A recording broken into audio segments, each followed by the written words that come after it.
en esta mañana reunidos, hermosos, preciosos cantos, preciosas verdades que hemos entonado en esta mañana, y ahora estar expuestos a la predicación de la palabra. Vamos a continuar con nuestras exposiciones en Romanos, y me acompañen a Romanos capítulo 8.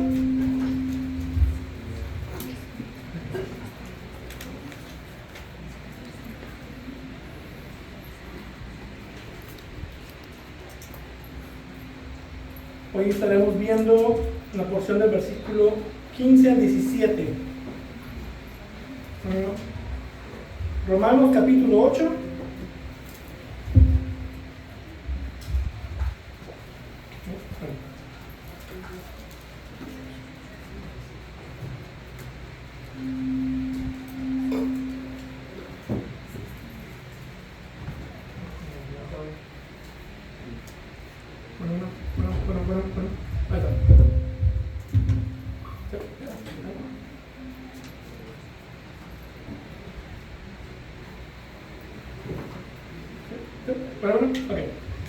Romanos capítulo 8, versículos 15 al 17. Dice la palabra de Dios: pues ustedes no han recibido un espíritu de esclavitud para volver otra vez al temor, sino que han recibido un espíritu de adopción como hijos, por el cual clamamos: Abba, Padre. El Espíritu mismo da testimonio a nuestro espíritu de que somos hijos de Dios, y si somos hijos de Dios, también herederos de Dios y coherederos con Cristo. Y si en verdad padecemos con Él, a fin de que también seamos glorificados con Él. Vamos a ver. Padre, Dios eterno, Dios de toda gloria, a ti te alabamos y bendecimos. Tú eres digno de ser exaltado, tu nombre engrandecido en todas las naciones, y en esta mañana clamamos a ti por tu Espíritu Santo para que obre en nuestras mentes, en nuestros corazones, al ser expuestos a esta porción tan importante de las Escrituras acerca de tu Espíritu. Obra en cada uno de nosotros por medio de este pasaje, y ayúdanos a apreciar la obra de tu Espíritu al dar testimonio y al confirmarnos que somos tus hijos. Gracias por estas preciosas verdades. Sé con nosotros en esta mañana. Amén. Hemos estado ya bastante en este capítulo de Romanos 8 y aún nos falta mucho. Este es un capítulo muy rico en muchas verdades.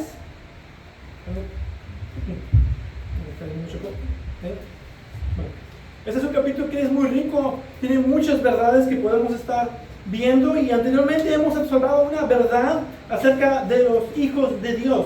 Los hijos de Dios tienen una práctica intencional y constante de hacer morir las obras de la carne. Y la ocasión pasada observábamos precisamente cómo es que se vive esta práctica de hacer morir las obras de la carne. Y nos deja aquí el apóstol Pablo bastantes marcas particulares del cristiano, de aquellos que son verdaderamente hijos de Dios.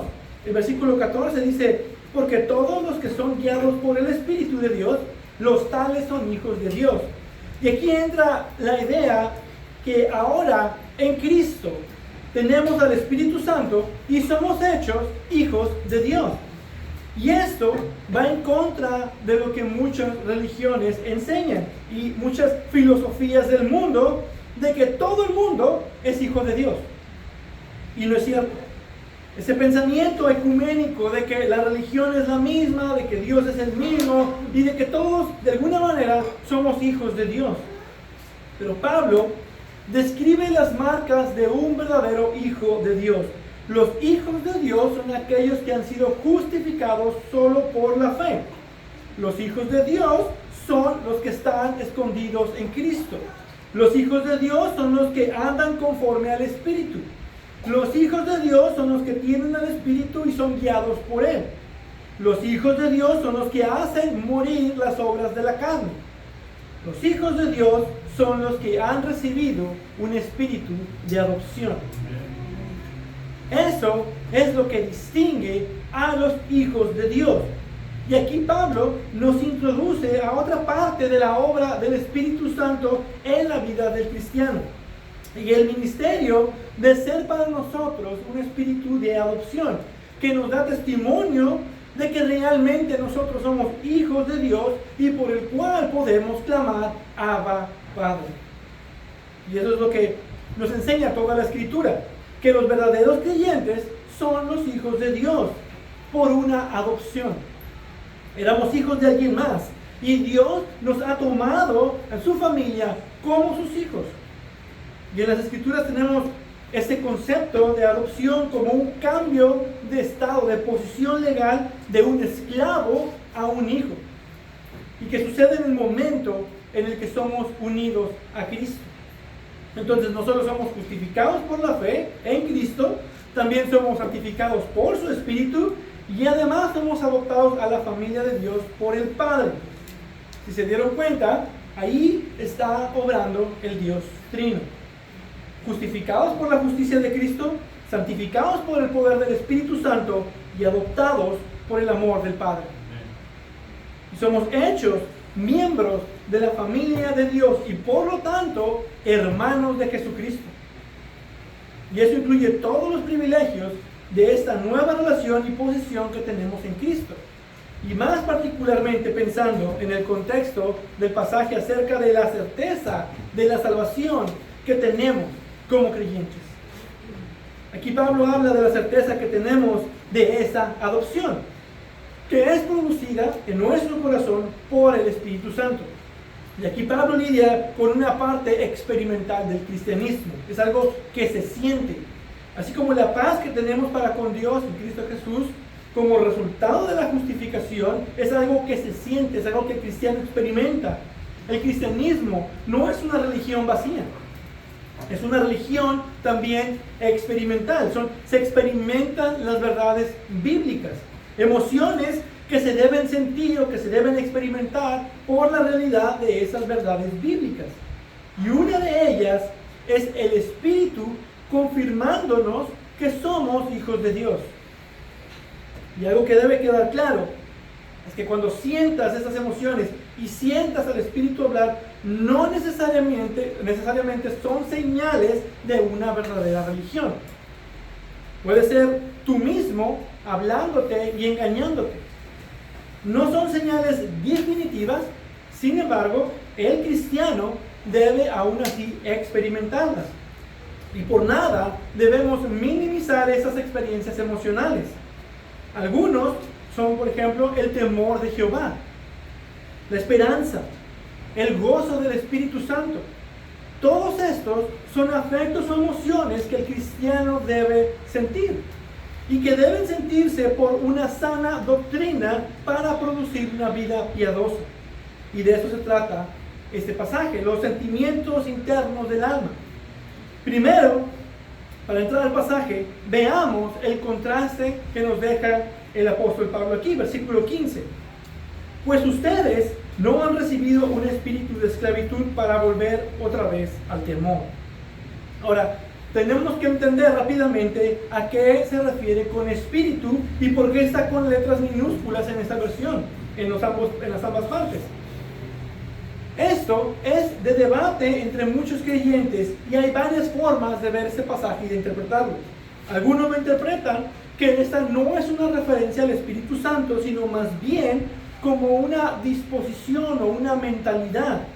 Los cristianos no tenemos una mentalidad de esclavos, sino que tenemos una mentalidad de hijos adoptados.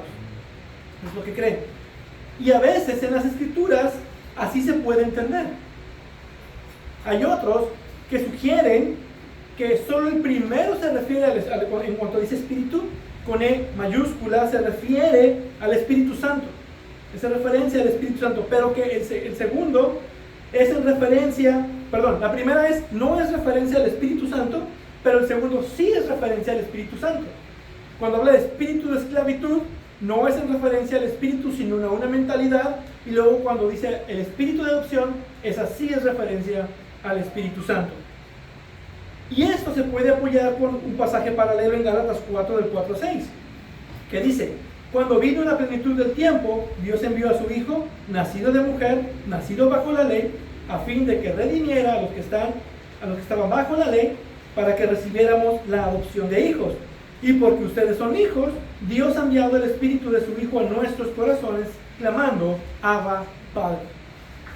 Es decir, que la presencia del Espíritu Santo en nosotros confirma de que somos hijos. Es lo que dice el versículo 14, porque todos los que son guiados por el Espíritu de Dios, es decir, que habita en ellos y por lo tanto internamente los guía, los tales son hijos de Dios. Por lo tanto, el Espíritu Santo es el Espíritu de adopción y es su poder, influencia y testimonio que nosotros entonces podemos clamar como hijos, Abba, Padre. Entonces es claro, tanto por el contexto como en otros pasajes, que el primer espíritu se refiere a una mentalidad y el segundo es una clara referencia al Espíritu Santo. Bueno, hay un problema con eso, porque sería muy raro del apóstol usar la misma palabra en dos frases, en dos enunciados en la misma frase, refiriéndose a cosas diferentes. Entonces muchos toman también la primera para referirse al Espíritu Santo. Y en ese sentido diría que el Espíritu Santo es un espíritu de esclavitud. John Murray dice, no recibieron al Espíritu Santo como un espíritu de esclavitud, pero como uno de adopción. Y ahí hace esta referencia de usarlos ambos en referencia al Espíritu Santo. Es decir, no recibieron al Espíritu Santo como para sentirse esclavizados, pero para sentirse hijos. Y algo importante es que el temor que genera la esclavitud es algo que estaba ahí antes, no es algo que pone el Espíritu Santo.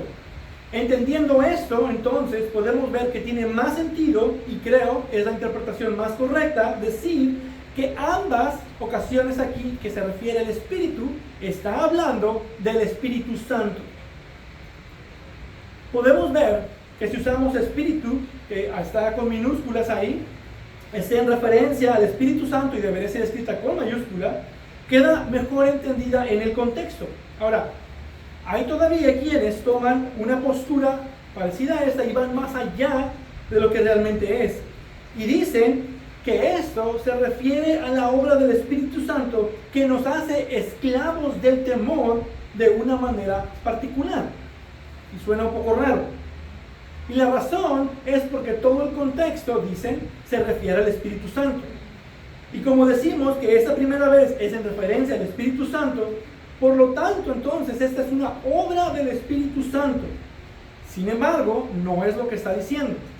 Pero ellos afirman que como este es un contraste entre ambos, tiene que ver con el Espíritu Santo y esa obra de esclavitud que hace el Espíritu Santo se recibe en algún punto. Y después de dar vueltas, llegan a la conclusión de que se refiere a que ese temor de esclavitud es la obra del Espíritu Santo que nosotros conocemos como convicción de pecado. Si eso es cierto, entonces no hay ningún contraste. No podemos ver contraste porque ambos, convicción de pecado y sentirnos hijos de Dios, dar testimonio, ambas son obras del Espíritu Santo. En todo, más bien, serían complementos. Y otra pregunta que tendremos que hacernos al pasaje es, ¿por qué traería Pablo el tema de la convicción del pecado a estas alturas del orden de la salvación? Y tampoco tiene sentido en la experiencia cristiana, porque el cristiano aún peca. Tristemente, aún cae en pecado y aún debe sentir una convicción de pecado. Eso es algo que aún debe estar en el cristiano constantemente. Y Pablo dice aquí, no para volver otra vez. Esa es una parte clave, no para volver otra vez. Entonces lo que dicen realmente es que el cristiano jamás debería de sentir nuevamente una convicción de pecado. Y eso es equivocado. Por otro lado, jamás dice que este es un temor de esclavitud, son dos cosas distintas. El temor es más bien la conclusión o el resultado de esa esclavitud. Además, el texto claramente hace un contraste diciendo la expresión sino que. Eso nos da un contraste. Entonces no puede ser interpretado de esa manera, porque estas interpretaciones deben ser opuestas, debe haber un contraste. Y el asunto del contraste no está en el Espíritu en sí, sino en lo que genera tener al Espíritu habitando en nosotros. Y eso tiene más sentido entender incluso en otros pasajes. La Biblia tiene muchas formas de llamar al Espíritu Santo por lo que genera en nosotros. Romanos 1:4 dice que es el Espíritu de santidad, porque el Espíritu Santo habitando en nosotros genera santidad. Romanos 8:2 lo llama Espíritu de vida, porque el Espíritu Santo genera nueva vida en nosotros. Gálatas 6:1, Espíritu de mansedumbre. El Espíritu Santo es el que genera mansedumbre en nosotros. Efesios 1:17, Espíritu de sabiduría. Genera sabiduría de lo alto. Es lo que el Espíritu Santo genera en nosotros. Es lo que el Espíritu Santo genera en nosotros. Y tenemos un pasaje muy similar a este en 2 de Timoteo 1:7, que dice: porque no nos ha dado Dios espíritu de cobardía, sino de poder, de amor y de dominio propio.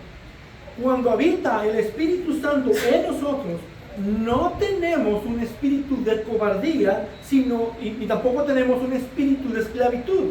Es lo que nos está enseñando. Esa es la verdad que Pablo está queriendo decir aquí.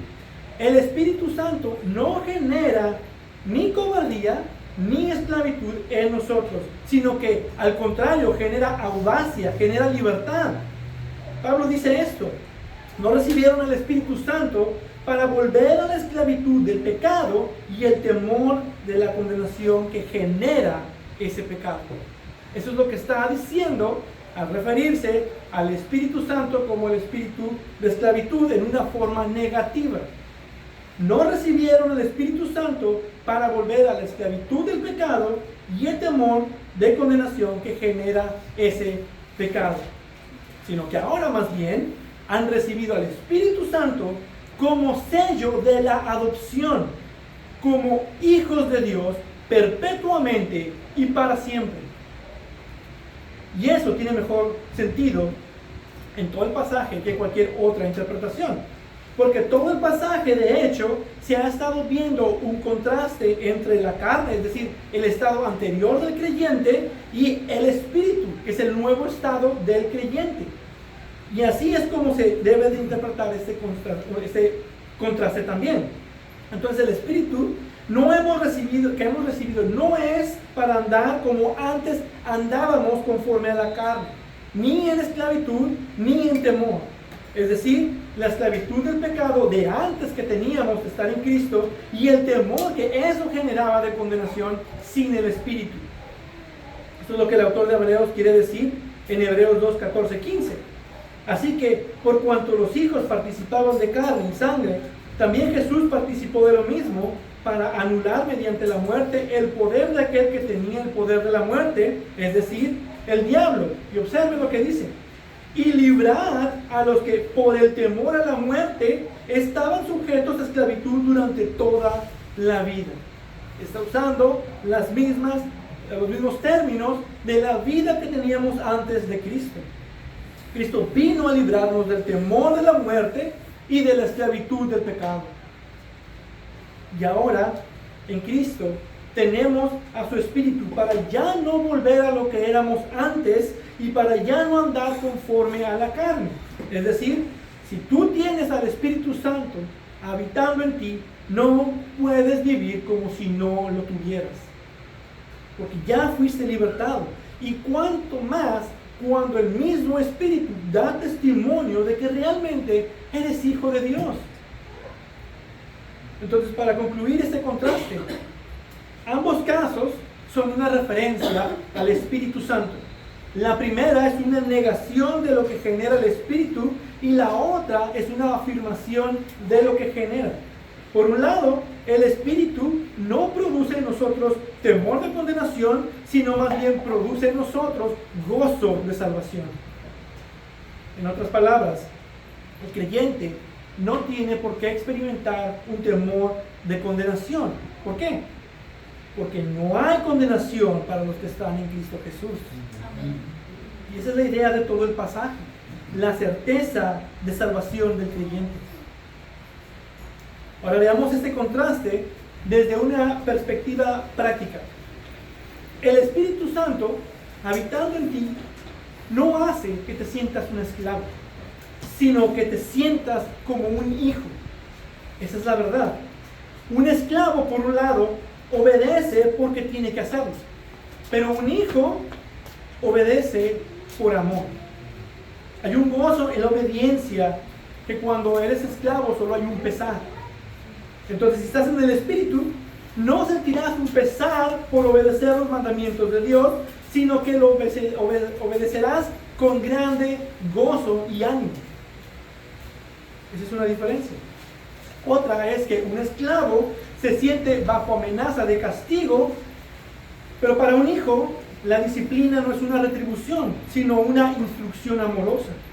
Entonces, si estás en el Espíritu, aceptarás la disciplina del Señor y no lo tomarás como un simple castigo. Por otro lado, también un esclavo siempre está en inseguridad cuando falla. Pero un hijo siempre tiene la seguridad de que a pesar de que falla, su padre lo va a perdonar. Entonces, si estás en el Espíritu, debes tener la confianza de que cuando pecas, tenemos abogado para con el Padre, a Jesucristo el justo. Y si confesamos nuestros pecados, Él es fiel y justo para perdonar nuestros pecados y para limpiarnos de toda maldad. Por otro lado, un esclavo se enfoca en cambiar su comportamiento externo y seguir las reglas. Un hijo busca cambiar el interior en sus relaciones y sus actitudes. Entonces, si estás en el Espíritu, buscarás lidiar los problemas de tu corazón en lugar de solo corregir actitudes externas. Otra más. Un esclavo tiene que trabajar, y el que trabaja no recibe honor, sino que es su deber como esclavo. Pero un hijo se le honra su obediencia y se le invita a servir en la obra. Entonces, si estás en el Espíritu, buscarás servir a Dios y sus demás hijos para la gloria de Dios y para la bendición de los demás, y la honra que recibes es de tu Padre, que te recompensa en público cuando Él ve tus actitudes en lo secreto. Y ese es el resultado de vivir en el Espíritu, el de una vida de un hijo y no el de un esclavo. Ese es el resultado de los que han recibido el espíritu de adopción como hijos. Y eso nos lleva al segundo punto. Versículo 15.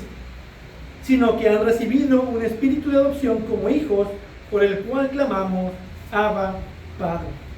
Entonces ya podemos ver claramente en qué se entiende por el espíritu de adopción. Aquí también está hablando del Espíritu Santo, y particularmente sobre algo que genera el Espíritu Santo al morar en nosotros. Debemos tener en cuenta que no podemos ser llamados hijos de Dios si no tenemos al Espíritu Santo. Es decir, que el Espíritu Santo genera en nosotros ese sentir de adopción. Y eso concuerda con lo que otros pasajes que acabamos de observar.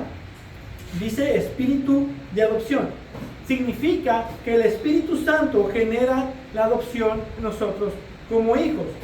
Es decir, es el Espíritu Santo habitando en nosotros que produce en nosotros aquello que está en armonía o que es en la medida de nuestro estado de adopción. En Gálatas 4, que acabamos de observar, dice, y porque ustedes son hijos, Dios ha enviado el Espíritu de su Hijo en nuestros corazones, clamando, Abba, Padre. Y parece ser que dice aquí que es el Espíritu el que clama por nosotros, Abba, Padre, en nuestros corazones. Pero más bien es el Espíritu Santo en nosotros quien nos motiva, quien nos invita, nos inspira a que nosotros clamemos con confianza, Abba, Padre. Eso es a lo que se refiere espíritu de adopción como hijo. Y esa es la verdad que expresa el versículo 16. El Espíritu mismo da testimonio a nuestro espíritu de que somos hijos de Dios. Esa es una de las preciosas verdades y una de las más importantes declaraciones en cuanto a la garantía de nuestra salvación. Es decir, la certeza de estar bajo la gracia salvadora. La confirmación de que realmente soy cristiano, de que realmente he sido convertido. Un sello legal de que soy justo delante de Dios y nada me puede quitar esta salvación, ni separarme del amor que es en Cristo Jesús. Y por esto no hay mayor bendición que poder saber y reconocer que le pertenezco a Cristo, que estás en Cristo y que vas directo al cielo. Y hay tres raíces que alimentan esa flor de la certeza. Si imaginamos una planta, una rosa, el cómo se nutre, imaginen esta flor, es la garantía, la certeza de nuestra salvación, y la alimentan tres raíces. Y eso lo puede ver más claramente en la Confesión Bautista de Fe de Londres de 1689, es el título completo. En el capítulo 18, artículo 2, y dice que esta certeza nos da las tres raíces. Esa certeza se basa en primer lugar en la sangre y en la justicia de Cristo reveladas en el Evangelio. Ese es el fundamento de la garantía, que está basada en la obra de Cristo por nosotros y el mensaje del Evangelio. Pero una segunda raíz que nos da, dice, también en la evidencia interna de aquellas virtudes del Espíritu a las cuales éste les hace promesas. Puede verse esto como el soporte de la garantía, que está basada en las evidencias de la obra de Cristo en nosotros, conocidas también como las marcas del nuevo nacimiento. Ese sería el segundo. Y la confesión nos da un tercero. Y en el testimonio del Espíritu de adopción, testificando con nuestro espíritu que somos hijos de Dios.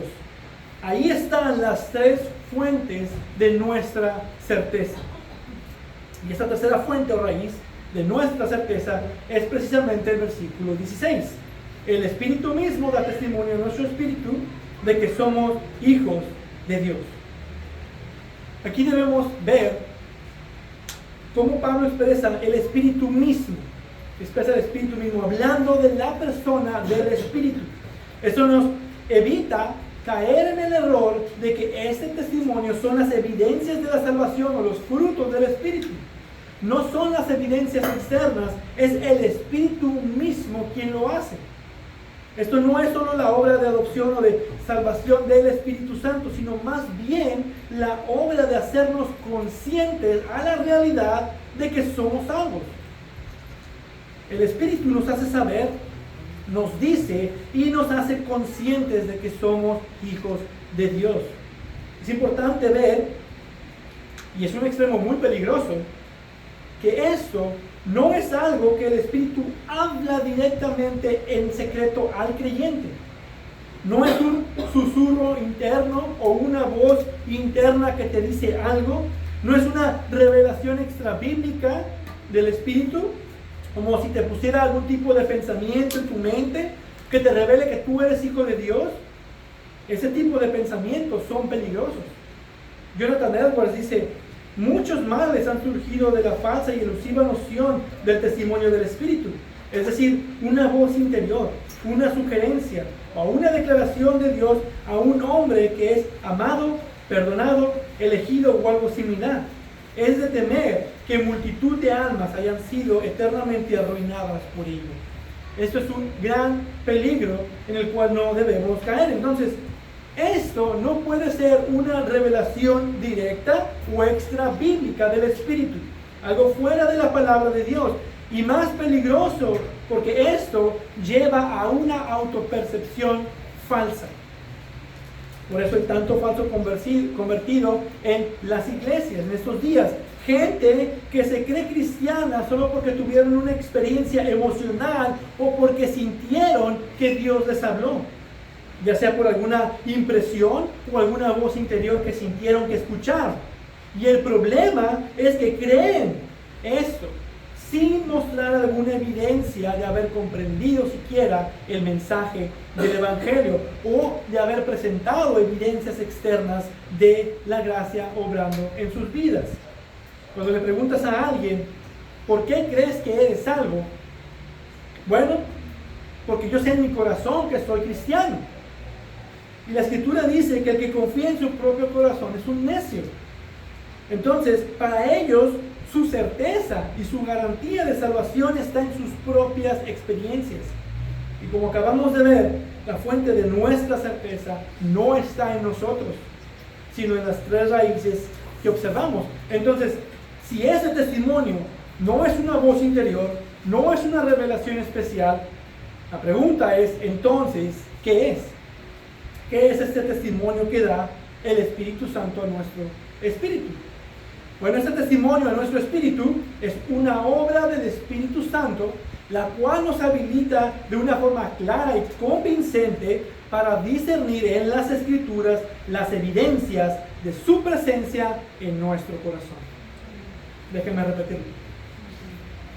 Este testimonio en nuestro espíritu que hace el Espíritu Santo es una obra que Él hace en nosotros, la cual nos habilita de una forma clara y convincente para discernir de las Escrituras las evidencias de su presencia en nuestro corazón, y haciendo también que las promesas del Evangelio sean reales y efectivas en nosotros.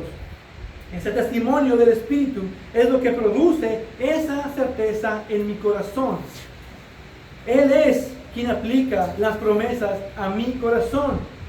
Él es quien obra la fe en mi corazón para creer y apropiarme de tales promesas. Su presencia resalta por la obra que hace en mí y que yo puedo ver por medio de estas verdades y de estas promesas que me dan una confianza segura de mi adopción, de que realmente soy un hijo de Dios. Es el testimonio del mismo Espíritu operando por medio de todas estas raíces, por medio de la verdad de Dios, mis fuentes de garantía de estas verdades y de estas promesas de Dios. Es el Espíritu obrando en mí que yo puedo creer, que yo puedo crecer en santidad, que puedo producir los frutos del Espíritu. Esa es la confirmación del Espíritu Santo en mí. Las promesas aplicadas, la fe y el arrepentimiento necesarios para la vida cristiana, todo eso es efectivo por la obra del Espíritu Santo para producir en mí una certeza de que realmente soy un hijo de Dios. Sin el Espíritu Santo obrando en mi corazón, las promesas no tienen sentido. Pero es Él quien me permite sentirlas, creerlas, vivirlas, apropiarme de estas preciosas y maravillosas promesas y de sentir certeza por medio de ellas. Y precisamente porque es Él el que me permite hacer eso, al haberlas creído, también me permite ver y reconocer la obra que Él está haciendo en mí, por las evidencias de la gracia.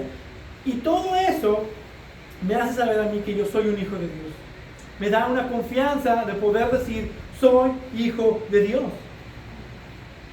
Ahora, antes de pasar al siguiente punto, ese que dice aquí, somos hijos de Dios, está escrito en el tiempo presente, que denota una acción continua y permanente. Es una posición que no se nos puede quitar. Es lo que nos garantiza que en Cristo no hay condenación. Y tú debes estar firme en creer esa verdad, o tu fe puede ser fuertemente sacudida. Si el Espíritu de Dios da testimonio a tu espíritu, es porque eres y siempre serás un hijo de Dios. Ahora, es verdad también que no todos los creyentes tienen la misma certeza. Algunos cristianos batallan más con esta área que otros. Algunos simplemente reciben más testimonio del Espíritu Santo que otros. Esta certeza no se trata de todo o nada, sino que debe de estar ahí en alguna medida. Debes poder sentirla a cierto grado, de tal forma que tomándote de esa certeza no caigas en desesperanza. La seguridad de la salvación incluso puede ser interrumpida, o más bien puede ser perdida de vista, ya sea por nuestro pecado o por nuestra negligencia en buscar santidad. Podemos estorbar en ese sentido. Eso es lo que nos dice la confesión de fe, que por nuestra culpa podemos perder esa certeza, pero realmente siempre está ahí. Y por eso también nos exhorta. Por eso es el deber de cada uno ser diligente para hacer firme su llamamiento y elección. Mediante la operación del Espíritu, esta seguridad puede ser revivida con el tiempo, y por los cuales, mientras tanto, los verdaderos creyentes son preservados de caer en total desesperanza. Entonces, el Espíritu Santo está confirmándote, está dando testimonio a tu espíritu, pero eres tú el que no está poniendo atención a ese testimonio, porque ya sea tu negligencia o tu pecado te están estorbando. Y por lo tanto, es tu responsabilidad hacer lo necesario para sentir esa seguridad de nuevo, para tener esa certeza y no perder de vista de que realmente eres un hijo de Dios. Es como la predicación de la palabra. Por más verdades bíblicas que se pronuncien, por más que se deje en claro las verdades del Evangelio y sea un sermón de poder, por más palabra bíblica que salga de los labios del predicador, sin el Espíritu, saldrán igual de muertos que como entraron. Es el Espíritu el que aplica la palabra en nosotros y la hace efectiva. Es la obra del Espíritu que hace que una predicación tenga poder y sea efectiva. Y de la misma manera, no todos reciben la palabra en la misma porción y no todos cambian y viven la palabra de la misma manera, sino conforme el Espíritu va obrando en cada uno. Pero también es tu responsabilidad estar presente en la exposición de la palabra y poner atención cuando su palabra es expuesta. Así es lo mismo con la certeza, con nuestra garantía de salvación. Y es algo que solo el Espíritu Santo puede obrar en nosotros. Por eso está mal, como creyentes, incluso muchos pastores lo hacen, que le dan esa falsa certeza a otros.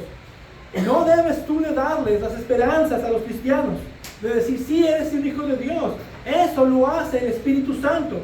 Puedes ayudarlos con sus dudas, a disipar esas dudas, pero debes dejar al Espíritu trabajar en sus vidas y dejar que el Espíritu dé testimonio de que son hijos de Dios. Y Él trabajará de formas distintas en cada uno, diferentes grados, y Él dará crecimiento según su voluntad a cada uno.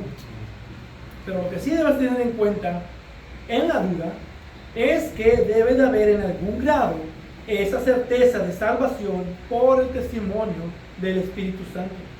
Porque solo el Espíritu Santo habitando en nosotros es quien confirma y asegura en cada uno de nosotros que somos hijos de Dios y que lo seremos por siempre. Amén.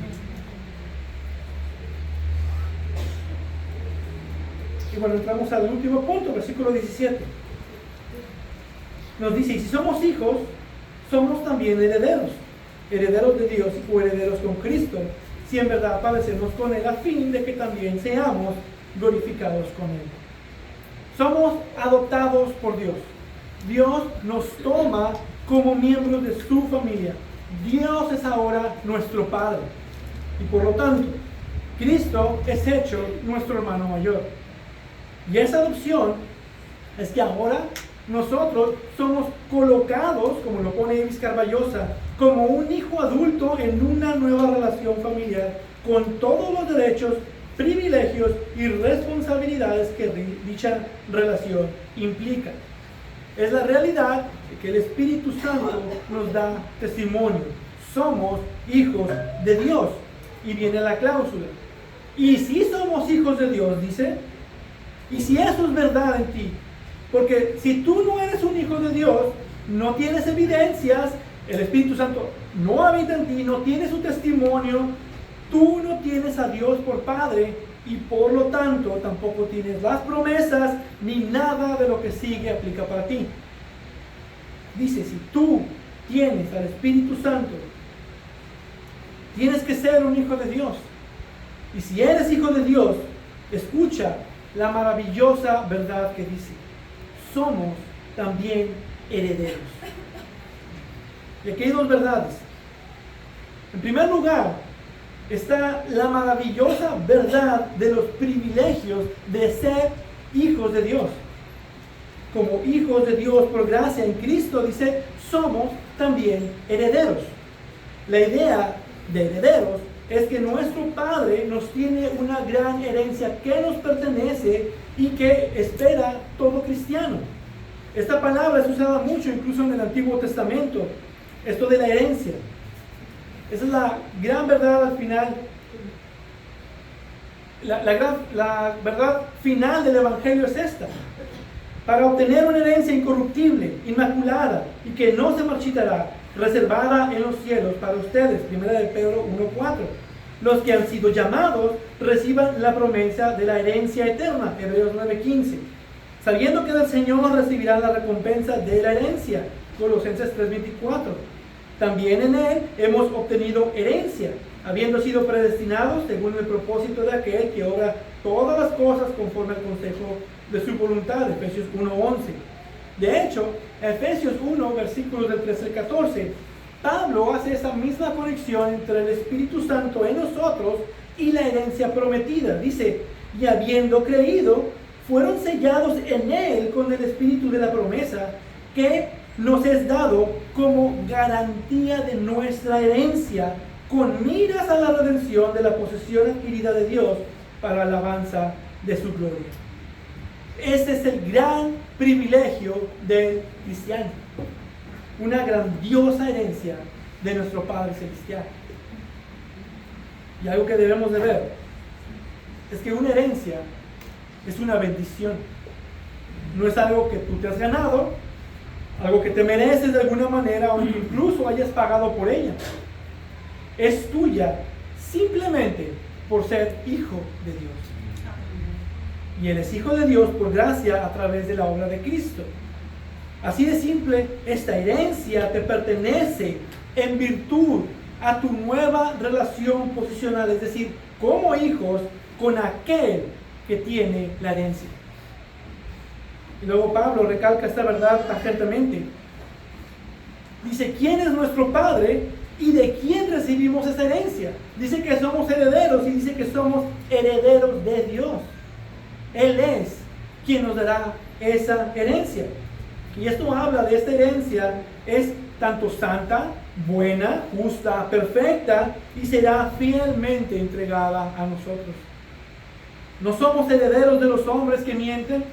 Los hombres pueden cambiar el testamento en último momento y así también cambiar las esperanzas de los hijos. A lo mejor han escuchado a algún padre también decir, si te vas, te desheredo. Pero Dios no es así. Dios no te va a quitar esa herencia. Él no es hombre para que mienta, sino que es inmutable. Nos da la certeza también, por el carácter de quién es esa herencia, que tenemos la certeza de que esa herencia será nuestra. Pero ahora, la pregunta es, ¿cuál es esa herencia?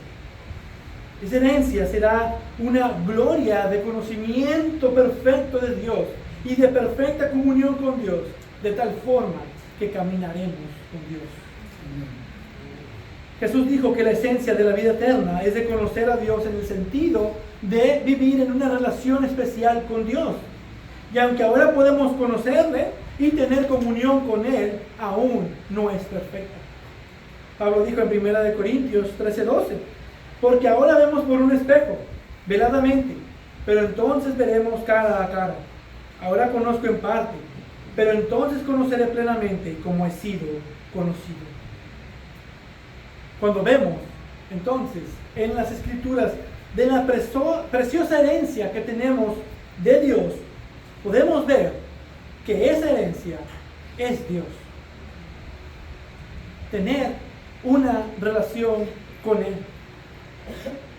Como le dijo Dios a nuestro Padre espiritual Abraham, yo soy tu grande recompensa.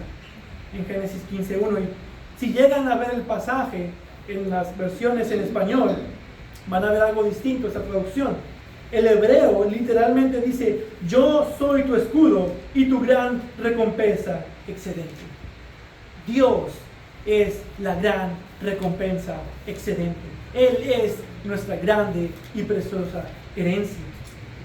Cristo es la perla de gran precio. El tesoro escondido que será nuestro. El galardón más grande que alguien pudiera recibir. Pero esa herencia también conlleva más cosas preciosas.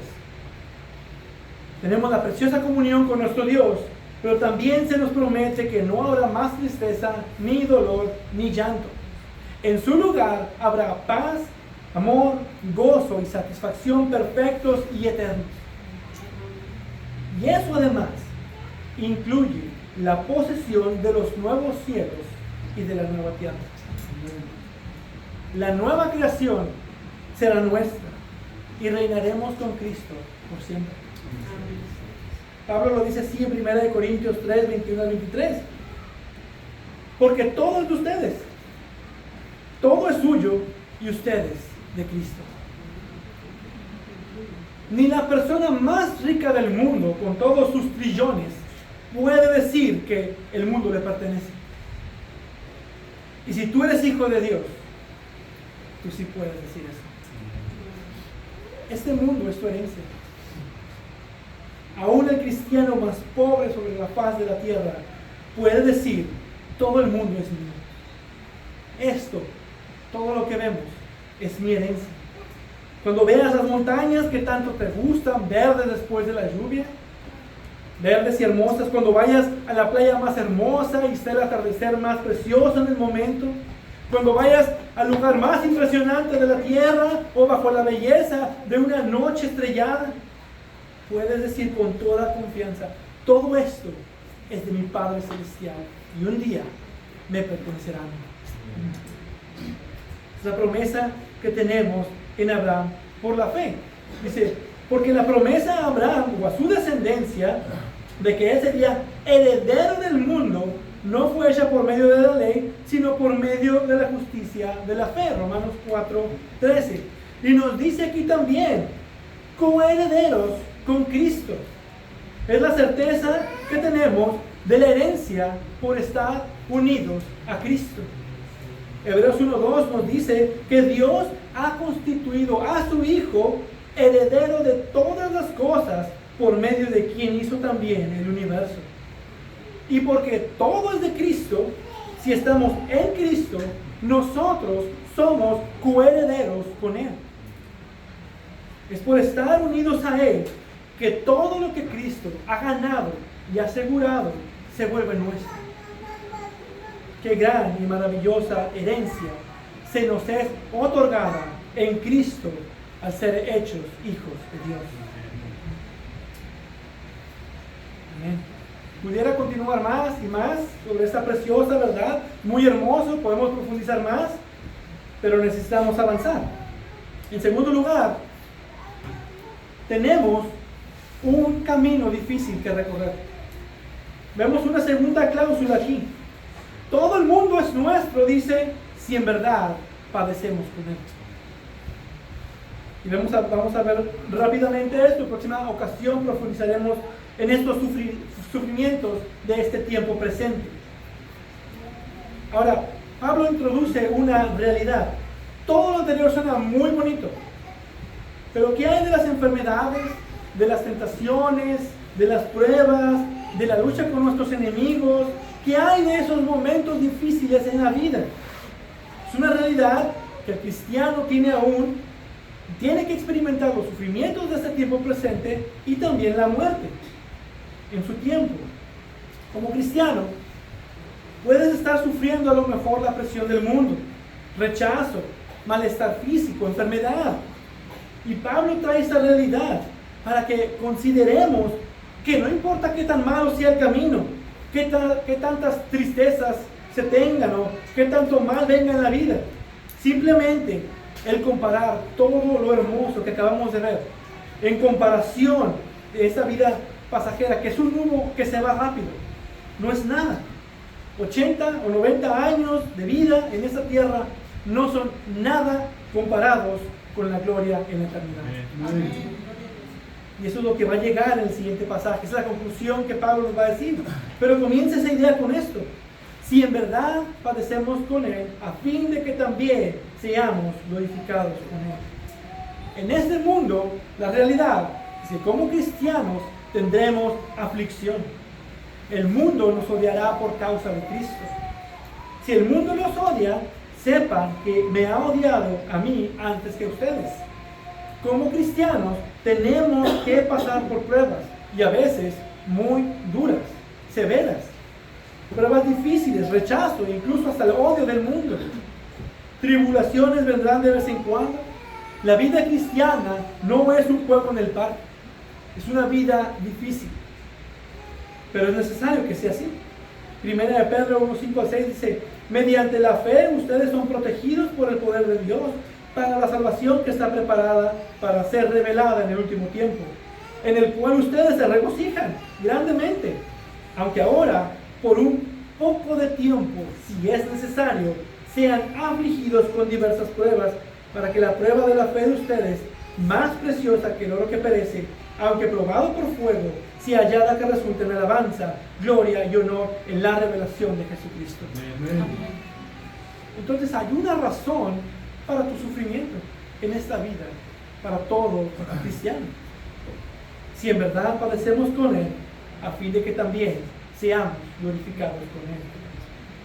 Y el asunto del problema es que a veces son tan difíciles las situaciones en la vida del cristiano que pudieran llevarnos a pensar que no somos hijos de Dios.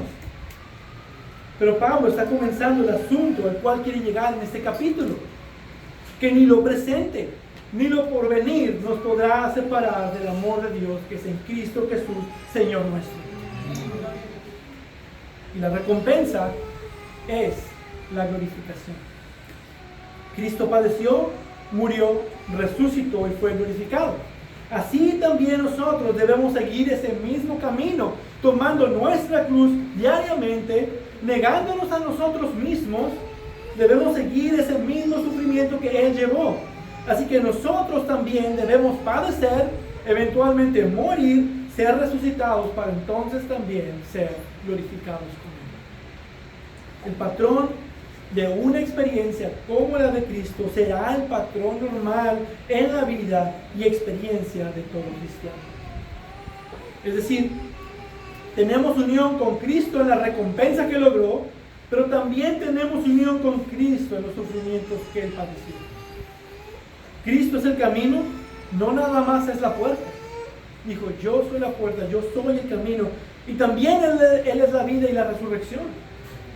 Y el camino por el cual nos ha llamado a andar nosotros como creyentes es un camino muy estrecho y a veces difícil y doloroso, pero la recompensa lo supera todo. Unidos a Cristo tenemos la herencia, los sufrimientos, los padecimientos y la glorificación. Tenemos que tener las tres. Si estamos unidos en Cristo, por la herencia, también sus padecimientos, y también dice, seremos glorificados con Él. Hermano, tú eres un hijo de Dios y por lo tanto heredero de Dios y coheredero con Cristo. Ten la certeza de que también serás glorificado con Él. Termino con esto. Si tú en esta mañana no eres cristiano, no eres un hijo de Dios, la única esperanza es Cristo. El único camino es Cristo. La única solución es Jesucristo. Es por medio de su obra expiatoria, de la salvación que Él consiguió y que Él ofrece gratuitamente, aplicada a nosotros por su Espíritu Santo, podemos realmente llegar a ser hijos de Dios. Pero a todos los que lo recibieron, les dio el derecho de llegar a ser hijos de Dios, es decir, a los que creen en su nombre. Juan 1:12. Si tú crees en Jesucristo y te arrepientes de tus pecados, tú también puedes ser un hijo de Dios. Y estas promesas y esa herencia también puede ser tuya. Pero si tú ya eres un hijo de Dios, cristiano, tienes que preguntarte, ¿consideras la posición que tienes delante de Dios? ¿Te regocijas todos los días por saber que eres un hijo de Dios? ¿Consideras estas verdades en tus luchas, en tus prestaciones, en tus malos momentos? ¿Consideras que realmente tú eres un hijo de Dios? ¿Que eres hijo de Dios el Padre y que eres heredero de todas estas cosas? Es una ayuda bastante útil en medio de la tribulación, en medio de la tentación, reconocer que somos herederos de Dios. Y la pregunta es, ¿por qué pecar? Si lo tenemos todo en Cristo, ¿por qué pecar? Y todo por lo que Cristo es y ha hecho en mi lugar y por mí. Todo lo que yo soy y todo lo que yo tengo es en Cristo Jesús. Amén. Así es como debería de ser tu pensar. Y ese debe de ser el motor para una vida piadosa. Tú has sido adoptado por Dios para ser coheredero con Cristo. Tienes la certeza de una maravillosa herencia y de una gloria futura por siempre. Amén. Padre bendito, gracias te damos por esta preciosa bendición que tenemos en Cristo Jesús. Gracias por enviar a tu Hijo. Gracias por tu Espíritu en nosotros. Gracias porque estás obrando en nosotros crecimiento, santidad, por medio de tu Espíritu, quien habita en nosotros, quien está obrando en nosotros y que nos confirma que somos tus hijos. Qué gran bendición ser recordados de estas preciosas verdades. Que tú, nuestro Dios, sigue trabajando en nosotros. Ayúdanos a tener esto siempre en mente. Ayúdanos a llevar esas verdades siempre con nosotros, a guardarlas y atesorarlas en nuestro corazón, a tenerlas como preciosas gemas de sabiduría en esos momentos difíciles. Que tenemos una preciosa y maravillosa herencia que tú nos has dado, Dios. Que tú nos has dado en Cristo. Una preciosa herencia que también disfrutaremos con tu Hijo Jesucristo. Gracias por esto y te pido que sigas obrando en tu iglesia, sigas obrando en cada corazón. Y si hay alguien aquí en esta mañana, tú conoces su corazón está endurecido, que tú obres por medio de tu palabra, que tú obres por medio de tu Espíritu para que haya salvación. Ponemos en tus manos todo esto, Señor, en el nombre de Cristo. Amén. Amén.